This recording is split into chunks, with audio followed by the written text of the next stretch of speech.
You see, I'm very curious what happened here. Look, those are Elden Ring reviews, and everyone is given either max or close to max, and then Eurogamer essentially gave 5 out of 10, and I am very curious what happened here. Let's actually play it in the full screen, and let's listen to the review.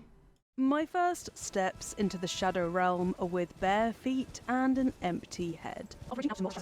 Girl is yapping. Okay, with all due respect, it's 1 minute of the review, and I actually didn't acknowledge anything new so far yet that I wouldn't see in some sort of freaking regular lore video before like the embargo even dropped. To denote where he... Holy shit, it's fucking almost 2 minutes! Can we have any new information? offers variations on the same aesthetic. Okay. There's certainly a lot of new terrain to cover, but many portions of the map feel like too dead space in ways that the core game, mostly, mitigated through novelty and, to a lesser extent, more varied encounters like Everjails. Okay, DLC sorry. has So, one of the main complaints, as far as I understand, is saying that the game is empty, pretty much. Okay, listen, it might be valid criticism, yeah? I just realized that this is a footage from the Elden Ring preview. That's not even like her footage recorded. Like, why wouldn't you just record your own B-roll? God damn it. Which I didn't mess with. I mean, like, you did, which is not enough, apparently. At least. I'm so sorry, but it's been 5 minutes, 21 seconds. I barely know anything new about the DLC. I barely seen anything new about DLC. It's actually, you could say that I haven't seen anything new about DLC. And I am just fucking in disbelief how sadly bad this review is. Like, so far. It's kinda like you would give a teenager a task to write down on paper an article about something, but the only requirements that they have is certain amount of words that you have write down. One of my biggest issues with this DLC is how it explicitly abandons the core appeal of Elden Ring as a living text to be read and learned, and ambiently, lovingly communicated across realms through vague multiplayer messages. The actual lore, the stuff behind the Elden Lord, Marika, the Fingers of Hal, is not too hard to understand. What I'm talking about is the way players perceive and experience the world, and how they move through it using an evolving body of hard-won knowledge, including the knowledge that others are failing but persisting, which defines a fundamental aspect of Elden Ring's gameplay. It's really hard to maintain that sense of growth and tension. Like, I don't understand. They complain about there's not being messages on the ground. Yeah, I'm trying to understand this sentence she just did, but it really doesn't make sense. Like, there's probably like 50 people in the world playing the game. Vast majority of them do not use the message system. Unless, like, maybe, I don't know, usually in the other Souls games, developers leave the messages on the ground. And maybe in the DLC this is not the case, I don't know. And maybe that's what she's complaining about, but this is so fucking weird. And the DLC undermines the hallmarks of its own genre through unnecessary signposting. And, to an extent... Wait, again.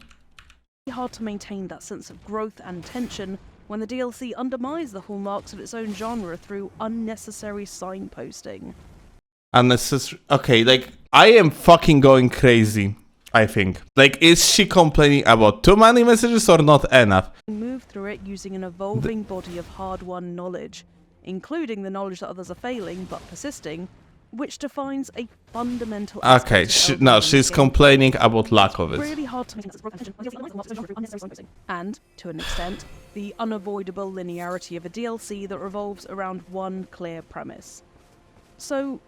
Bruh, this is literally Elden Ring. This game, despite being open world, is very linear.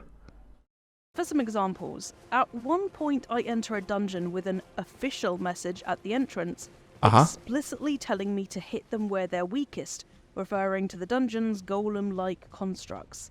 This is not a directive anyone wants to see in a FromSoft game.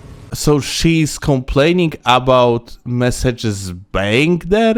It's difficult to imagine someone making it this far into a Souls game and not understanding the point of a conspicuously red gaping hole in a large monster. The worst is out at the Abyssal Woods, which takes some of the most obnoxious pages out of Bloodborne's book. It's a stealth-focused region that announces its gimmick via multiple official messages that spell things out to the player as one would a child. One would think that FromSoft would let me learn through my own suffering, but apparently not. "Do not let it see you," reads one message, so I immediately put on my silencing talisman so I can creep around comfortably. Another message, "It cannot even be touched," implies that I shouldn't even try. A huge part of Souls games is intuiting and adapting and deciphering other players' cryptic warnings, not reading a clear instruction and avoiding the lesson entirely. The result of all this signposting is that the Abyssal Woods early warning setup essentially defangs itself in a way that feels totally counterintuitive to the spirit of the game.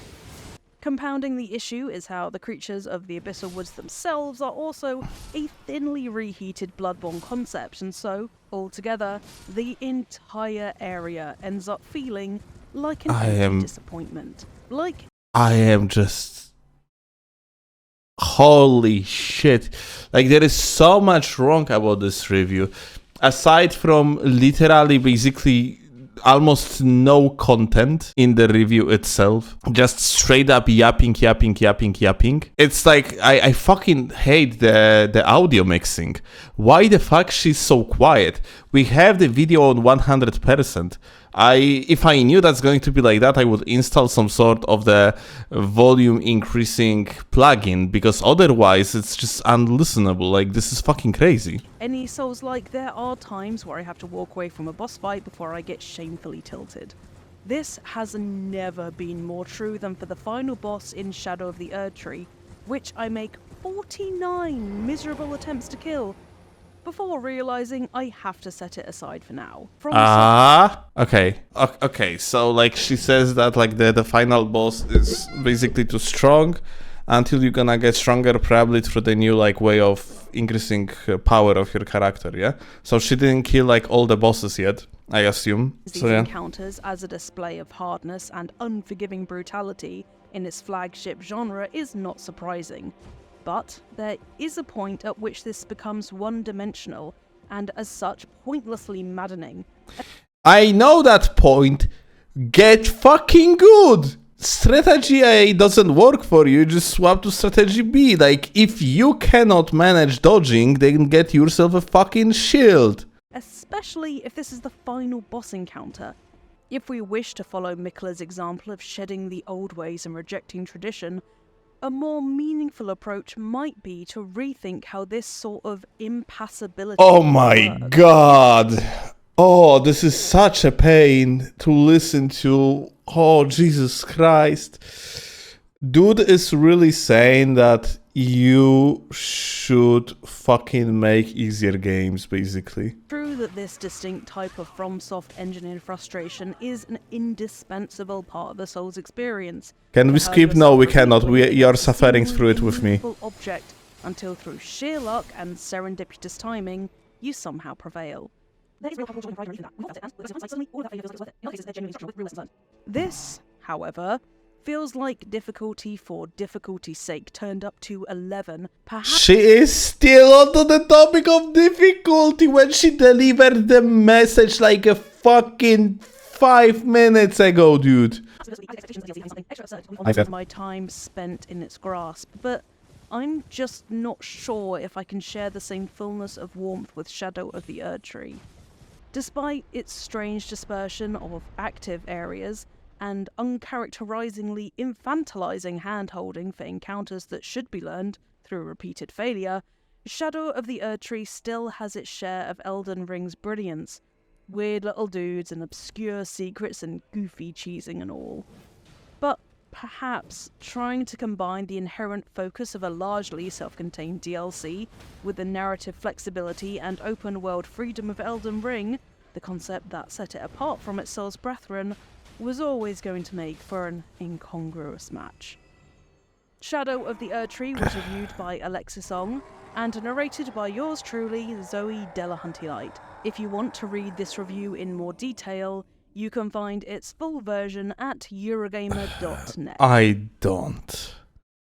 So like this woman that is speaking, she's just reading. It's Alexis is the person behind the review, and holy shit, man. I mean, we can take a look. It's not linked in description. Gonna have to go to the Eurogamer and find it on our own. So Alexis Ongod wrote this entire thing, and oh my fucking god, this was such a bad review. 3 out of 5 stars. There is really nothing. There is no content in this review.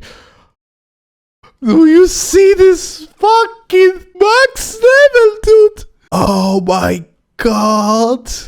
She has Morgoth's rune but doesn't use it.